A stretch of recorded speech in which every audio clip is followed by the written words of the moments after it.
everyone, this is Scott with What's New Weekly Review. Before we hop into the books, I just want to let everybody know that right now, my latest Kickstarter for my book, DRAWtober, turned into a fully formed comic, is now on Kickstarter until March 1st. So if you see this video before March 1st, please go to KickStarter.com and search Second Shift, DRAWtober, and you will find this book here. This is actually the Ashcan version. So this is the prompts that I created for DRAWtober of the year 2020, October 2020. And with those prompts, I created my own comic. So these are just the DRAWtober copies right here. Those are the originals. So you'll get that PDF along with this PDF and 2 physical copies, all for 12 bucks. It's a pretty good deal, right? For a Kickstarter book. So I'm really proud of how this turned out. And so you can see there that, you know, these 2 pages, they were combined, 2 other pages were combined. So I took those daily prompts and turned them into my own book. And so this is Second Shift, issue 11. It's just a one-shot. You can read just this and understand what's going on. And that's on Kickstarter Live now until March 1st. So please do me a favor and check that out. I'm going to have a link in the comments below. So you can click the link or go to Kickstarter.com and search Second Shift and it should pop up. All right, now with that out of the way, got to get the housekeeping out of the way. These are a couple of books. This will actually be added on to another video. This will be the beginning of a video. But I saw this, Sweet Downfall by Scout Comics. I saw this online. My shop, they had a bent up version, and luckily my buddy Tim, shout out Tim, his comic store had a nice clean copy. So he grabbed that for me. And I've already read this, and it was pretty good. I enjoyed it. It's a very straightforward story. It's kind of like Scud the Disposable Assassin. And this guy was a former crash test dummy, I guess, turned into a hired killer. So the art is very, I would say, Trencher, mixed with Mobius style.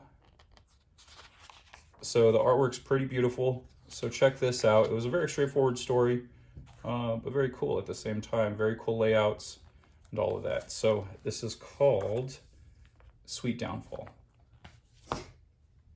And these 2 books right here. So this book, this is a Kickstarter book. It's called Paris 2119. And they had a lot of good extras that you can get. So I got this coin. It's very, very cool. Looks just like the cover. And they also had a future history book and this production sketchbook. And I am big on sketchbooks, and so I'm happy that they included that. So I really like the artwork on it from the Kickstarter. Pretty much anything from Kickstarter, I'll only buy if it has good art. So it has these beveled edges here, these rounded off corners.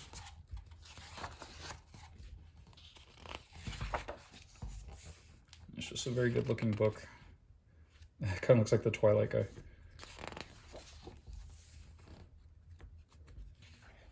Okay, so art looks cool on this. It was very affordable for a hardcover too. Okay, so these books were from the previous weeks, and I just wanted to give an update. I did read them. This book continues to be awesome. Not much of a review on that. The art is beautiful by Matteo Scalera and Katana Collins. She's doing an excellent job writing along with Sean Murphy. I don't know how much they're collaborating or if this is like an in-name only situation. Not really sure, but a fantastic book. Pick that up. Post Americana #2. This was excellent. There's a reveal here in this story that I didn't notice in the first issue, and continues to be a very intriguing book. So definitely check that out. And then the Scumbag. This 4 for 4. So they've had 3 different artists, unfortunately, but all 3 artists I have enjoyed, and all 4 of the stories I've really enjoyed. So, and this cover is not misleading as to what happens in this book. This is a very adult book, so if you're not of age, Do not buy this comic book. It's very fun though, very fun book. All right, okay, and then Take It Away, other version of me, because this will be attached. Hey everyone, episode 5 of What's New Weekly Review. I got my pull list and some other books that I saw on the stand that I thought looked interesting. So Post Americana, issue number 2. I really liked issue number 1, so I'm hoping that continues to be a good series. Something is Killing the Children. I read the first issue. I think I mentioned this on the previous episode.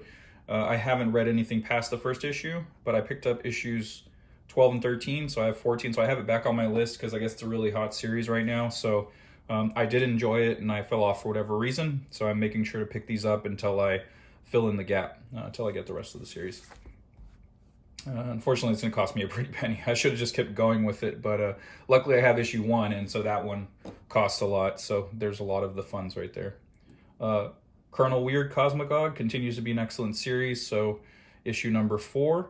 This is something I'm trying, Scout's Honor. This is by Aftershock, and I like the art. It's very reminiscent of Jerome Pena and Lanil Yu, especially the way they draw the face and the eyes. The eyes specifically is very Lanil Yu. Everything else reminds me of Jerome Pena. And I don't know that. Let me see if there was Andy Clark and Jose Villarrubia. I think that's who did this one. Variant Man House. So I'm not sure who did this cover. But it's beautiful. So anyway, giving this a go. It's issue 1, so we'll see. Yeah, it was mainly the art on the cover that got me to pick it up.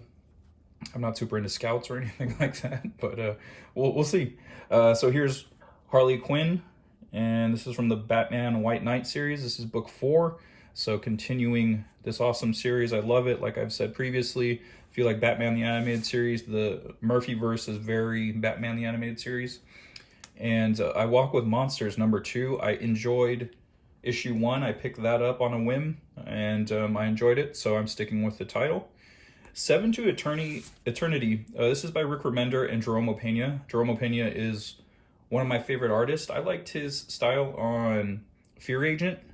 And his new style it's kind of one of those things where it's the evolution of like Travis Charest, where I think both have become better draftsmen overall, but I think I preferred their previous style. Like Travis Charest on Wildcats, for me, was the best Travis Charest, and you know, you look at his stuff now and it's practically photorealistic, and same with Jerome Pena. Like his stuff is becoming more and more realistic looking. But I did enjoy the flavor of his previous style. There was something to it that I enjoyed. But that's actually why I picked these books back up, because they're drawn by Jerome Pena. So even though I enjoyed the previous style, I still really, really like his work. So I got issues 16, 15, and 14. I actually didn't know the series was still going on. I thought it was a mini-series. So when I saw them on the stands and Jerome drew all of them, I had to grab them. And last but not least, We Only Find Them When They're Dead. I always get both covers. I love this series. I love Simone de Mayo, one of my favorite artists going right now. And so, yeah, I've already read this, and this was really good, very enjoyable series. And this was the last part to the first chapter. So if you've been reading, this 1 through 5 will be collected into a graphic novel, I'd imagine, trade paperback. So, but this is the end of the first chapter, and it was pretty good. It has a nice little cliffhanger, and I enjoyed it a lot. And you know, Simone's work obviously is breathtaking, and Al Ewing is doing great on the writing. So, yeah, that's it. That's it for this week. Thank you everyone for watching this video, and I'll catch you guys on the next one. Catchphrase.